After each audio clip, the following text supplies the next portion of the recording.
Thank you. I think I could set Jamie's monologue to music. Were you listening to that cadence? Wasn't that wonderful? I've been speaking about atheism for 25 years now. I think I've done my penance.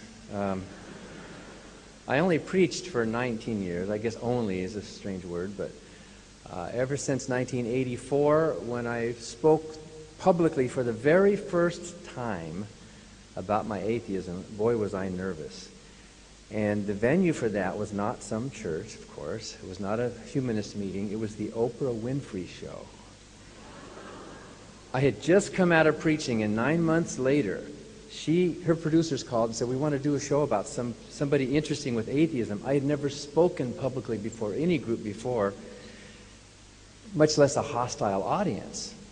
As a clergy, I was so used to audiences being so loving and appreciative. And here I was now denouncing everything I had formerly believed.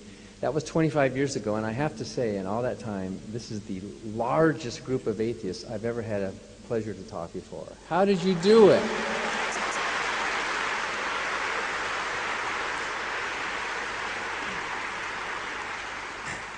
And look at this. Did any of you have to be here? I mean, you wanted to, but are you afraid of hell? Are you...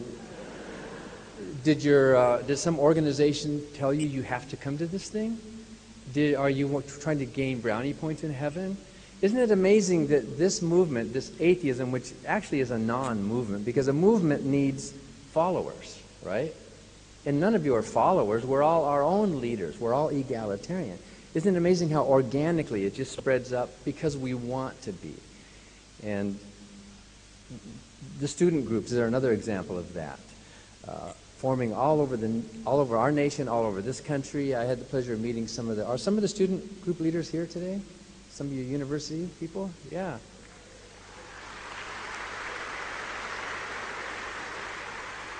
What I think is amazing, nobody's making them do that. Students are poor and they're busy, and a lot of them say, we got to fight back, we got to do something, and a lot of them think they're the only ones in the world. They form their group and then they realize, oh, there's more of us. It's this, what Phil Zuckerman calls, and Gregory Paul calls, a kind of organic atheism. Not from the top down, but for the people themselves thinking, deciding on their own voluntarily that this is important to me and this is why I want to be here. When I did my debate Thursday morning at Macquarie with Cardinal George Pell, whose name I had never heard before, but when I mentioned it to some people, I mentioned it when I was in New Zealand. There's some of the New Zealand humanists here today as well. Somebody said, oh, he's a disaster. And I thought, well, maybe I could use that word. Who is this guy? And then when I got to Sydney, somebody said, you're debating George Pell? He's an imbecile. I didn't know if I could use those words until after I met the man. But I have to say that out of all the things that happened, you know, I was criticizing God and the morality of the Catholic Church. He really didn't like it when I mentioned things about Mother Teresa. But I think what bothered him the most was being treated as an equal. He called me Dan and I call him George. His Eminence, the Most High Cardinal, all these honorifics. The title of our debate was, Without God, We Are Nothing. And I thought of saying to him, George, maybe it's true that without God, you are nothing.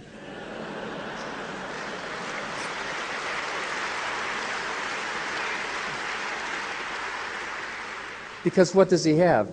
Did any woman vote for him for those titles of his? How many people voted for him to be cardinal? You know, not very many. Isn't it just the Pope that appoints him? So all these titles, all these Roman costumes that he gets to wear, all that stuff, would vanish without faith, without religion. 5 or 6 years ago, if I wanted to buy a book about atheism in my local bookstore in Madison, Wisconsin, where would I look? Where would you go to find a book about atheism? Maybe, yeah. True. You go to the religion and maybe philosophy and you poke around, oh, there's one, and maybe there's...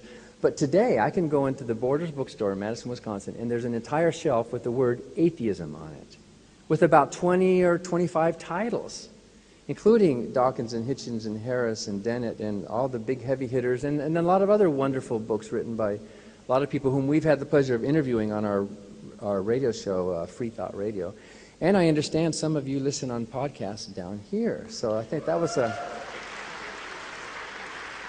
I'll have to tell Annie Laurie to be careful what we say about Aussies on the show. But I had a book in 1992, Losing Faith in Faith, that tells my story from preacher to atheist.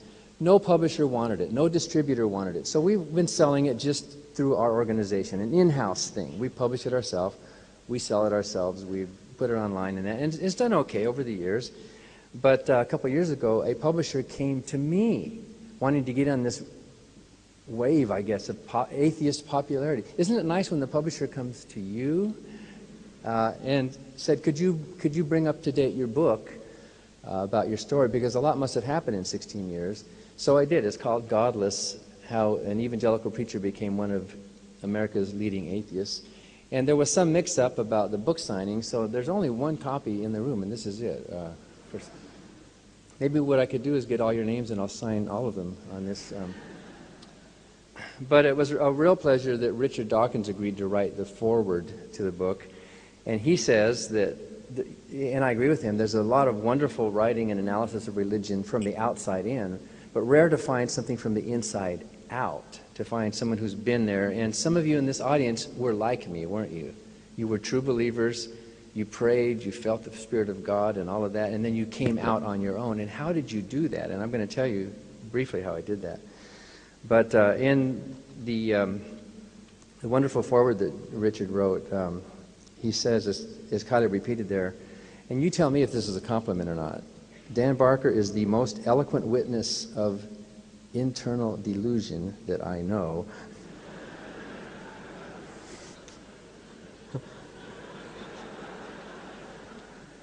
A triumphantly smiling refugee from the zany, surreal world of American fundamentalist Protestantism. Dan was not just a preacher. He was the kind of preacher you would not want to sit next to on a bus. And that's true. I was that guy. Have you seen that guy around? Ever out on the street corners, on the park benches, knocking on doors? I was that guy. I knocked on doors. I thought the world was ending any minute, and you didn't know it, you poor, lost, blind heathens. You didn't know it, but you were secretly starving for the wonderful message that I had, that I was going to. It was your lucky day when God directed you to sit next to me on the bus. Really. After a little bit of talking, a chit-chat, I would look over at you and say, excuse me for saying this, but I can see that you really have some deep struggles in your life, don't you? How does he know? I got to tell you, the tactics of evangelism are crude and simple and transparent and embarrassing, but they work. If you want to be an evangelist, just do it. If you want to be a missionary, just do it. It works. There's all these people out there that are susceptible and gullible and wondering, and they see somebody like me who's confident. I know what I'm talking about. I have answers, and I'm religious. Most people go, oh, maybe I don't have the answers. Maybe he does. I would look over at you and say, you know, you're struggling with a personal relationship in your life right now. How does he know? And I know I used to feel the same way you do, and you're wondering about what's it all about? Why are you here? What's the meaning of life? What happens after we die? What is your purpose? Where do you fit in? How do you make sense of it all? I used to feel that way, like a ship without a rudder, and are you just trying to go day to day? Well, I felt that way too, but I have an answer, and the answer is Jesus. Thanks for laughing, but most people don't. I rarely had any doors slammed in my face. I rarely had anybody come back at me with any informed criticism. Where were you guys? I could have used a little bit of that. Maybe I did meet some atheists, but you just kept your mouth shut out of respect, right? Well, don't do that.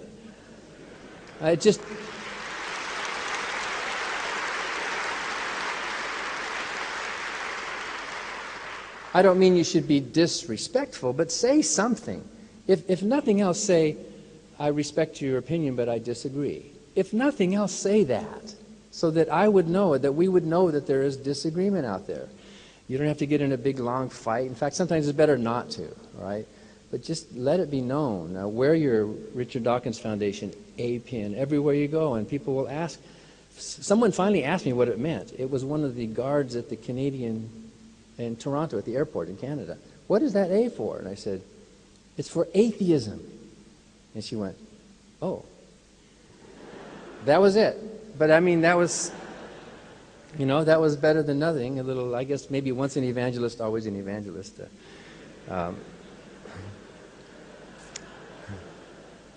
When I was 15 years old, I was sitting in a church meeting with an altar call and a call to the ministry. It was a charismatic church, and I was feeling the Spirit. I'd already been born again. I'd already prayed to Jesus to forgive me of my sins and to make me born again, all that. But what am I going to do with my life? You know, what am I trying to, you know, what do I want? And there's the verse they preach, to go into the whole world and preach the gospel to every creature. And I thought, yes, that's what I want to do. That's where I'm going to fit in. And I felt this amazing thing inside. And I prayed in tongues, and I can still pray in tongues, actually, and I won't do it here, but it's embarrassing. But you know what? It works. I can still pray in tongues right now, and every once in a while, every year or two, I'll try it just to see. You know, it doesn't wear off. And as an atheist, I will close my eyes and I will get goosebumps. I will feel this presence in my, it's like a father figure right here talking to my brain. It will be like this peace that passes understanding, this sort of integration and inner joy that almost brings tears to my eyes. And it's a very real thing that happens with some people that are on this end of the bell curve of susceptibility to mysticism. Some of you don't know what the heck I'm talking about, right? Some of you went to church and you're looking around going, huh? Well, but some of you know what I'm talking about. Well, you're over here on this end of things, and I wasn't psychotic. I wasn't hearing actual voices. I wasn't insane. I was a smart guy. I wasn't crazy. I was deluded.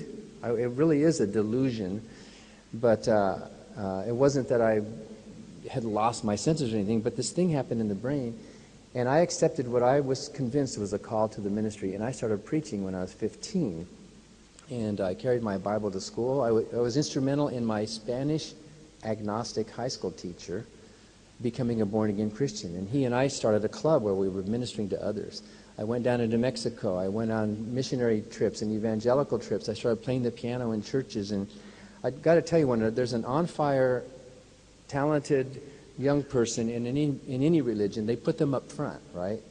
They want the young people up there to try to encourage others to join. So I was always out, almost every night of the week, preaching. And I wasn't very sophisticated at first, but, you know, out of the mouth of babes, you know, preaching the gospel. I became the choir librarian for Catherine Kuhlman, who was one of these big American faith healer, kind of tent revival faith healers, who was very popular for a long time.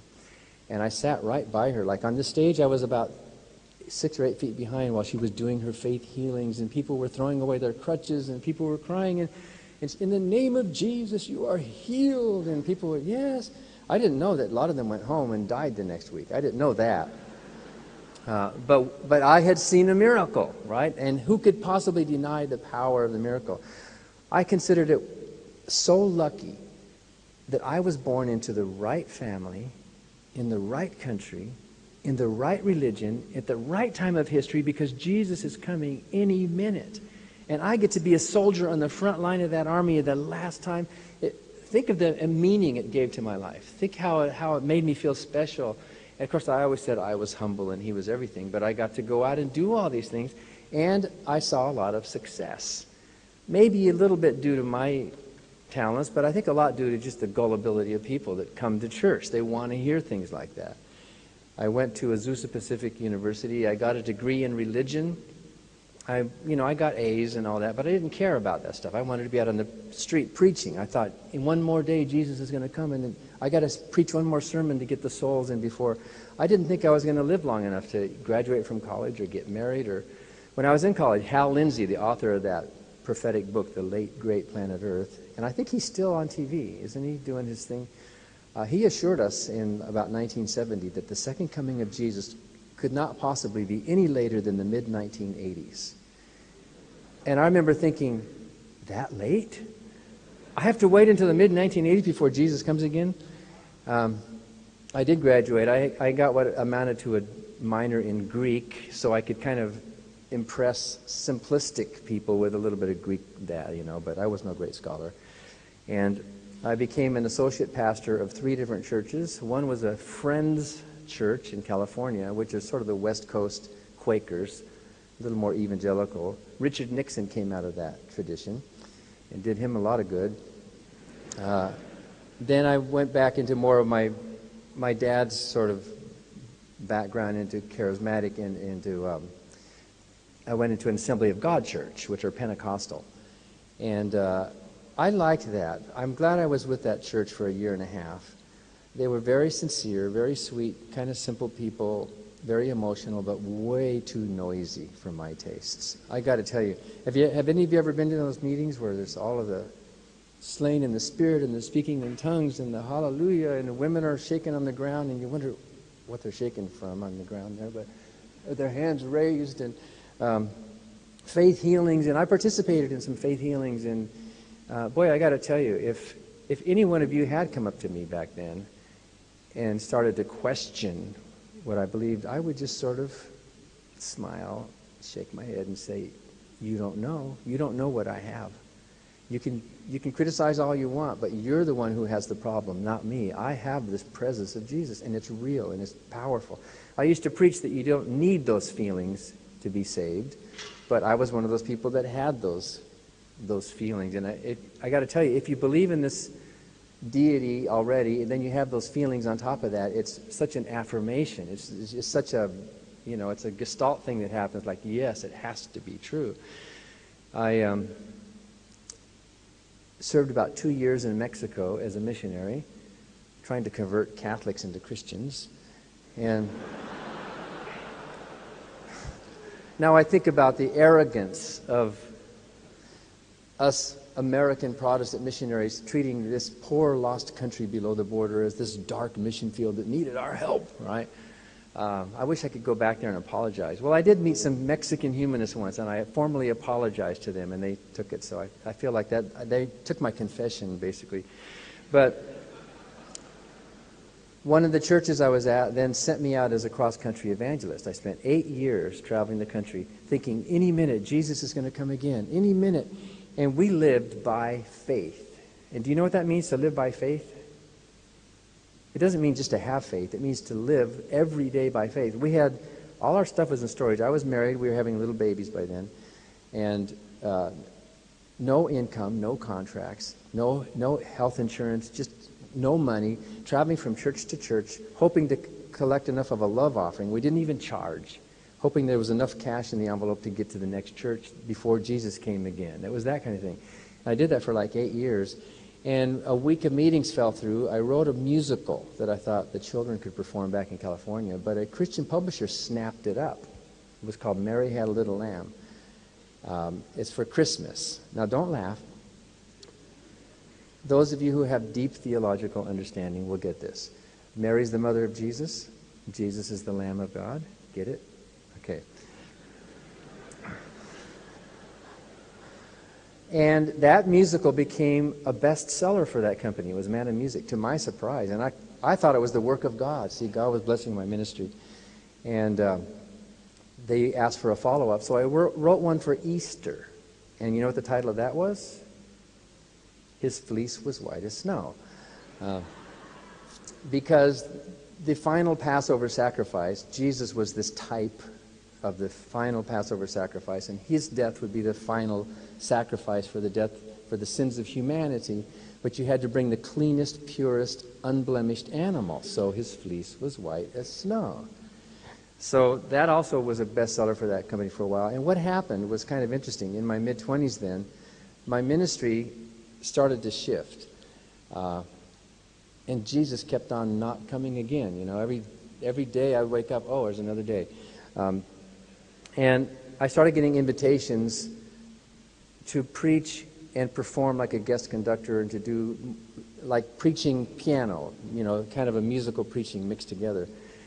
I started getting invited by churches that were not always as fundamentalists as I thought they should be. There's a huge cross-section of Christianity, and for about 7 or 8 of those years that I was going across country, I was talking to pastors all over the continent, in the United States and Canada and Mexico, and I was shocked at some of the theology of some of these other Christian denominations.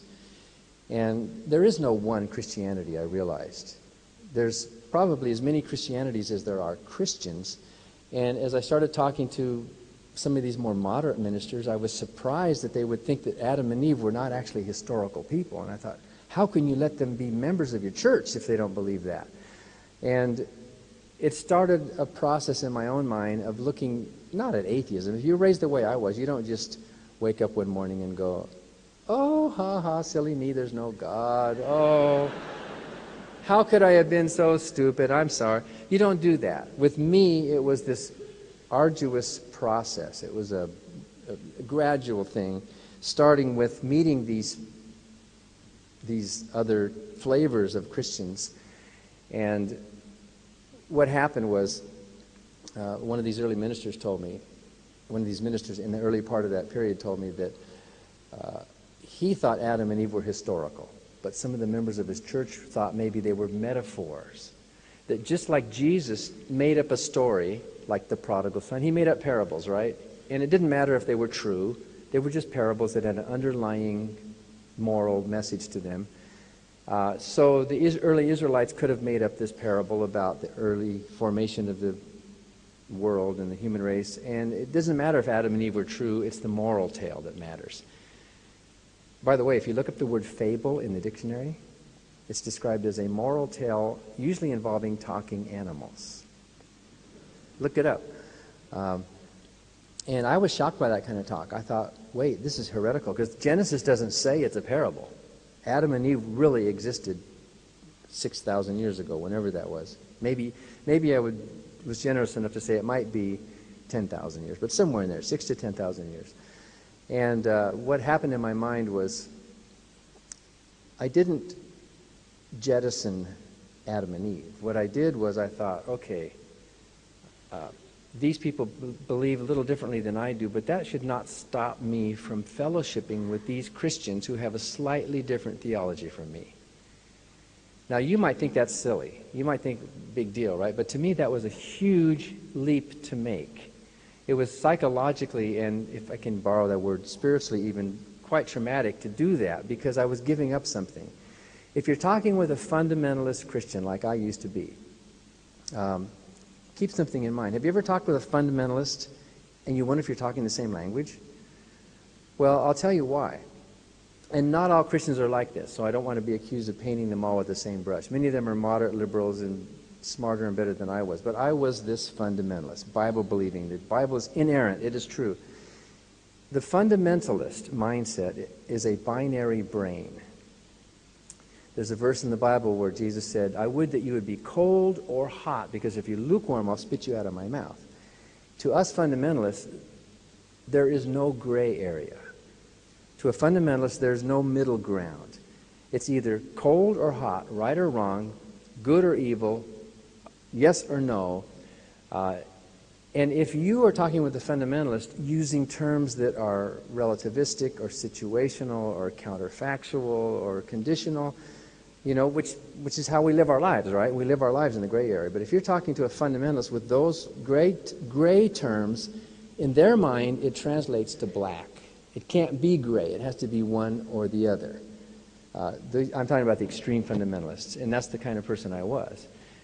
I was really insecure about not having an answer. I was very, God is the God of the universe, and He created us all, and He's given us these clear words to live by, so it is the truth. Or this is absolutely wrong, and this is absolutely right. So when I said that I could still fellowship with other Christians who might have a slightly different theology from me, that was allowing a little bit of gray area. That was a little nudge towards tolerance, a little nudge away from having to be the guy who's always right. You know what I mean? And toward the end of this process that I went through, it took 4 or 5 years, I started to get embarrassed that I thought I was that guy who was always right, who had, or else if I didn't know the answer, that God had all the answers. It was sort of a humbling, that is what happened. And later I got to thinking, well, you know, after centuries of religious division and fights and wars and killings and doctrinal differences, I'm the guy who has it all figured out. I'm the man. Every denomination across this continuum, you know, there's thousands of them, Christian sects. Every one of them can open the Bible and they can prove to you, here, look, read what it says in the Bible here. Look at this. Ours is the right one and the rest are kind of off, right? They can all do that. Those of you who were raised in religion, couldn't your church do that? You could open the Bible, if you just read it right, we have the truth. And the others might be a little bit off, or they might be heretical even, or maybe not even Christians. It seems silly to you and me, but John Calvin had his friend and co-reformer Michael Servetus in the 16th century burned at the stake. And you want to know what the argument was? Listen to this. Here's 2 different sentences, and you tell me the difference. John Calvin said, Jesus is the eternal Son of God. But Michael Servetus, his equally anti-Catholic, pro-reformer, Protestant friend, said, no, John, Jesus is the Son of the eternal God. Do you see it? That got him killed. He got killed. There's a wonderful book, Out of the Flames, and there's some other books about that story. And Calvin could have stopped it, but at the very end, Servetus, as he was dying, they used green wood so that the death would take longer. He screamed out, Jesus, have mercy on my soul, thou Son of the eternal God. Right? And Calvin knew exactly what he was saying when he said that, so he slammed the window and let him die. Little things like that, you know, doctrinal things. Calvin didn't want his authority questioned. You know, he questioned the horrible crimes of the Catholic Church, but then he turned right around. When he got power, look what he did with it. Well, every denomination within Christianity can point to their truth and everybody else is kind of off. And I started seeing that as I was getting invited to all these different churches across this continuum of Christian theology. And Paul in the Bible wrote, God is not the author of confusion. But can you think of a single book that's caused more confusion than the Bible? And I realized that, you know, do I have to be right? And these people that I met who were more moderate, they weren't bad people. They had good families. They were moral people. And most Christians are moral people. Most Muslims are. I've done 5 debates with Muslim scholars so far, and I'm really impressed with their integrity and the kindness of the people. And what happened was that it started a process in my mind, and I'm smart, and I kind of delayed my education. If I had gone to a real liberal arts college, you know, maybe it would have happened earlier. I started finding myself hungry to learn, to figure it out. I'm preaching about the evils of humanism, but I didn't know what humanism was. I just knew it was evil. I started reading some things, and around about the age 30, I thought maybe I should learn a little bit about science and maybe a little philosophy and maybe read some history, you know, maybe instead of just preaching the end of the world.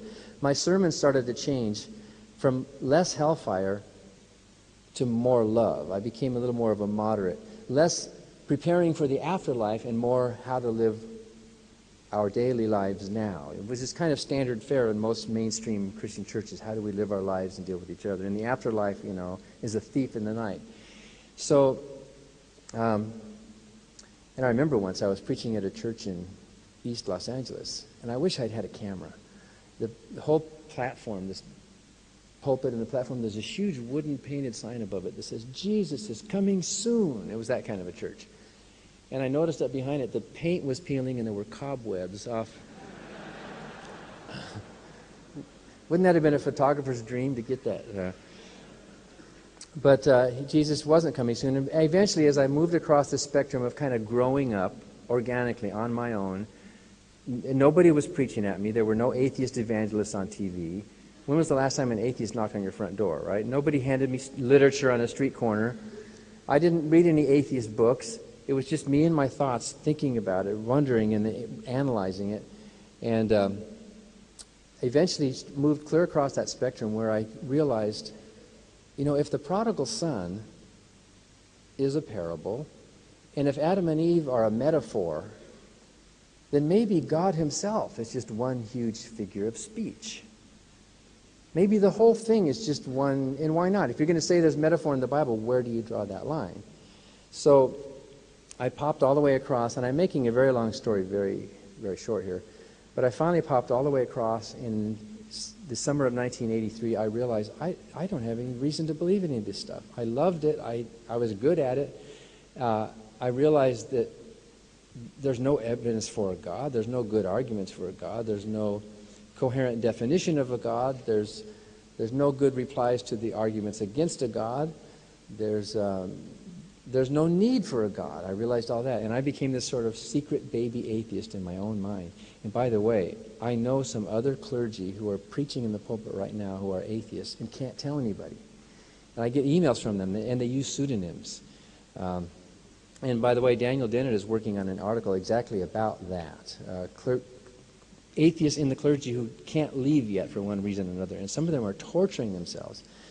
And I went through a period of 4 or 5 months of hypocrisy where I kept preaching. I knew I didn't believe it, but how do you stop on a dime? I had a calendar with invitations to preach, and I wasn't making a lot of money, but it was still a life. And I tell in the book about the very last time I did a sermon music up at a church in Auburn, California, where they told me before the meeting that they were really happy because Harry was going to be there. And I said, "Who's Harry?" They said, "Harry's the town atheist."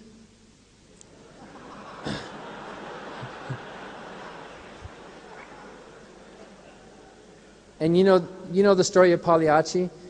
He has to go up and perform, right? He has to pretend like he's happy when his heart's broken. Everybody said Harry just got remarried, and his young new wife became born again, and she said, "Harry, you like music, so come to church. It's just going to be mostly music." And everybody said, "We love Harry. He's a great guy. He's a respected businessman in town. He'd give you the shirt off his back. Everybody loves Harry, but he's not saved. He's an atheist." And I got to tell you, that was one of the hardest things in my entire life, to go up on that stage and to sing I almost stopped right in the middle and said, "This is crap."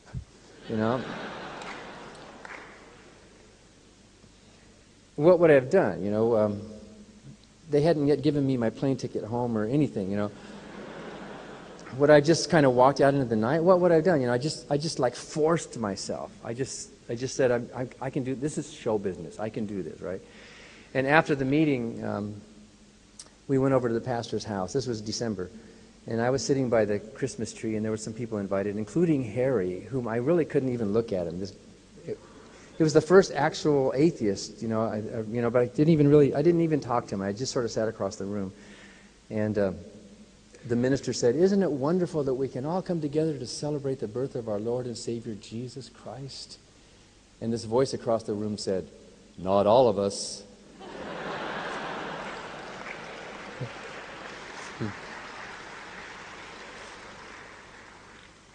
And I thought, wow, those few little words that he said were much more sincere than all these hymns and sermons I had heard through my whole life. A real human being, unafraid to be different, speaking out, not fearful. The community's treating this guy like he has this disease or something. There's something wrong with him, but he seemed happy. So I vowed I would never do it again, and I never did preach again. I went home and wrote a letter to all my friends and relatives and said, "I'm not. Well, you can invite me to preach if you want, but it's going to be a different sermon now." That was January of 1984, and as I said, the first time I actually knowingly met and talked with any other atheist was when the Oprah Winfrey Show people called about 9 months later, and I met Ann Gaylor and Annie Laurie Gaylor, who were on that show as well. In fact, we have a videotape of the day we met, which is kind of cool. We showed our daughter, because Annie Laurie and I got married a few years later. And I could see how nervous I was to be in front of a hostile audience and preaching, and yet how relaxed I was that I had finally found something worth talking about. So that's...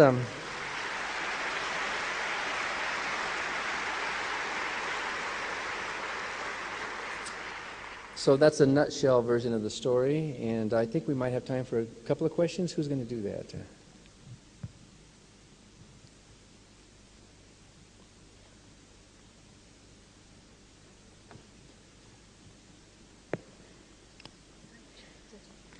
Oh, thank you. Okay. People questions? What can we see? At the top? Okay, let's start from the top up there. Please. Hi, Don. I'm wondering, how do you talk to Christians without coming across as like you're talking down to them? Even if you disagree with their ideas and you think they're not as developed intellectually as you should be. I know, of course, let's be honest, we think we're smarter than other people. How do you get through to the resistance if you want to persuade them of another point of view or open their minds to another point of view, even if they don't change? We can't assume that we're smarter than them. A lot of them are extremely brilliant. Well, I was one, and I was smart. I took some IQ tests that even surprised me, you know. And so it wasn't that I was dumb or stupid or unable to think. I think your point is that how do we dialogue without disrespect? And the way to do it is to respect them and honor the reasons why they believe. Why are you believing these things? If you had said to me, Dan, I can understand your feelings. Yes, those are very real. Those fears you have, your culture, all those things. And let's look at that. And instead of putting me down, building up the person. Nobody wants to be ridiculed, right? Everybody wants to feel respected and honored. I think there can be a small place for ridicule in the atheist movement, as long as that's not all we're doing. I mean, the people who come to your front door maybe deserve some ridicule, but and there's some people that maybe we know it's a waste of time to spend with them. But in general, if you had talked to me as a human being that you respect and you knew what I was feeling and going through, two things you could have said to me back then, and this doesn't apply to all Christians, it applies to fundamentalists. The Bible was very important to fundamentalists. If you had come back with a couple of examples of what's wrong with the Bible verses or that, now I'm not suggesting you all have to become Bible scholars, but all of you can learn a handful of things that you can say. The contradiction between the birth narratives of Matthew and Luke, for example, is a real good one. Point it out to them. And the second thing you could have done to make an impression on me, I wouldn't have converted right there, but morality, showing that non-believers put the lie to the claim from the pulpit that only God can make you good. As Peter was saying this morning, that the statistics all show that there's no need for a God to be a good moral person. And if you could show that you are contributing to charity, you're working in volunteer work, or whatever you're doing, contributing to the Richard Dawkins, what is it called? Non-belief relief, or whatever. That also impressed people like me. There are other arguments, of course, but for a fundamentalist, the Bible and morality are big issues. We have time for one more question down the front. Hi, Dan. Thank you very much for sharing your experience. It's been really interesting for me because I also was a born-again Christian. One thing I found very difficult is that Christians almost universally refuse to accept when you say you're an atheist that you ever were actually saved. I just wondered, how do you cope with that? Yeah, and I go to great lengths in this book to show that if I was not a true believer, then nobody is. Because doesn't the Bible say you shall know them by their fruits? It doesn't matter what people think or say. You shall know them by their life. And I showed that my life had the fruits of the Christian life. And who are they then to judge whether I was or was not a true believer? A lot of them might say, we've heard talk about Hitler and Stalin, that Hitler wasn't a true Christian. Wouldn't it be just as silly for me to say, oh, well, then Stalin wasn't a true atheist, right? But if you use the talk like I've been using, I've confessed my sins, I believed in Jesus, I felt the Spirit, I saw what I were convinced were miracles and answers to prayer and all of that stuff. Affirm to them what they believe, right? Affirm it back to them. Yes, I know how you feel. I felt the same thing, and it's wonderful. And we're all different, of course, but for me it was just a wonderful, positive thing. So you're wrong to suggest that I was not a true believer or that you are not equally open to having your mind changed someday as well. Thanks.